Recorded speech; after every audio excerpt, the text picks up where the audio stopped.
সূরা আল ফাতিহা। বিসমিল্লাহির রহমানির রহিম। রহমান রহিম আল্লাহ তাআলার নামে শুরু করছি। আলহামদুলিল্লাহি রাব্বিল আলামিন আর রহমানির রহিম মালিক ইয়াউমিদ্দিন। সমস্ত প্রশংসা আল্লাহ তাআলার জন্য। তিনি সৃষ্টিকুলের মালিক, তিনি পরম দয়ালু, অতি মেহেরবান, তিনি বিচার দিনের মালিক। ইয়াকা না'বুদু ওয়া ইয়াকা নাস্তাঈন। হে মালিক, আমরা তোমারই বন্দেগী করি এবং তোমারই সাহায্য চাই।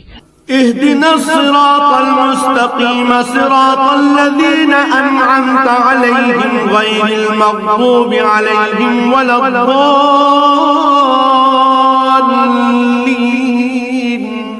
তুমি আমাদের সরল ও অবিচল পথটি দেখিয়ে দাও, তাদের পথ যাদের উপর তুমি অনুগ্রহ করেছ, তাদের পথ নয় যাদের উপর অভিশাপ দেওয়া হয়েছে, এবং তাদের পথ নয় যারা পথভ্রষ্ট হয়েছে।